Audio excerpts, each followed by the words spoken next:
வணக்கம், இது உங்கள் தினக்கதிர்.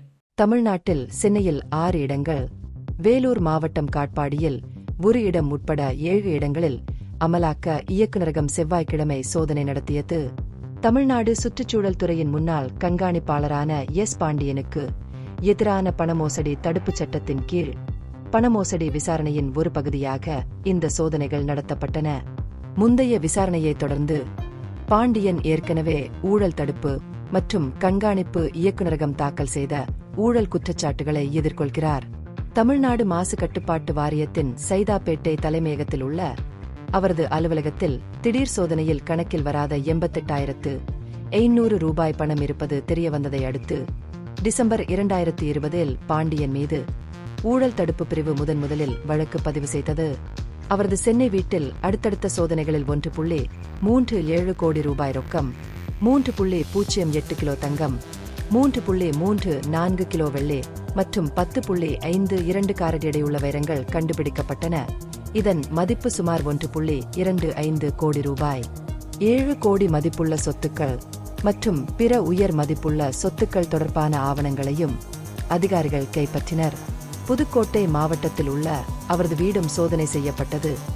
மேலும் இதில் அதிக தொகைகள் சிக்கியதால் அதிகாரிகள் நாணய எண்ணும் இயந்திரங்களை பயன்படுத்த வேண்டியிருந்தது. சிறிது நேரத்திலேயே அவர் இடைநீக்கம் செய்யப்பட்டார்.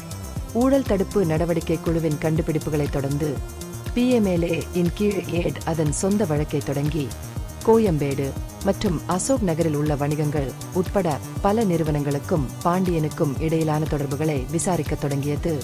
விசாரணையின் ஒரு பகுதியாக காட்பாடியில் உள்ள ஒரு தொழிலதிபரின் சொத்தும் சோதனை செய்யப்பட்டது. ரியல் எஸ்டேட் மற்றும் தொழில்துறை திட்டங்களுக்கான சுற்றுச்சூழல் அனுமதிகளை எளிதாக்குவதற்கு லஞ்சம் எவ்வாறு வசூலிக்கப்பட்டது என்பதை கண்டறியும் முயற்சியின் ஒரு பகுதியாக இந்த சோதனைகள் உள்ளன.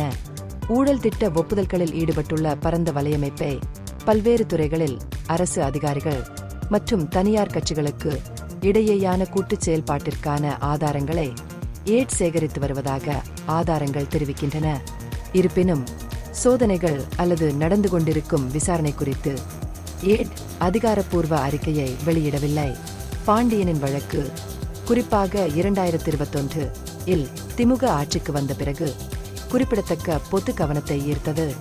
ஓய்வு பெற்ற சென்னை உயர் நீதிமன்ற நீதிபதி டி. ஹரிபரந்தாமன் மற்றும் இசைக்கலைஞர் TM கிருஷ்ணா உள்ளிட்ட ஆர்வலர்கள் குழு ஊழல் தடுப்பு ஆணையத்தின் முயற்சிகளை பாராட்டியது.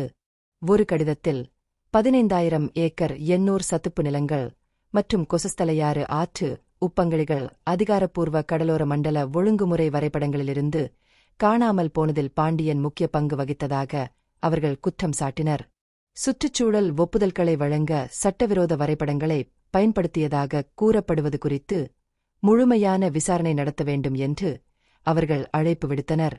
இந்த பகுப்பாய்வு நுண்ணறிவுள்ளதாக கண்டால் முக்கியமான அரசியல் முன்னேற்றங்கள் குறித்த கூடுதல் புதுப்பிப்புகளுக்கு லைக் செய்யவும், ஷேர் செய்யவும், சப்ஸ்கிரைப் செய்யவும். இது உங்கள் தினக்கதிர். நன்றி.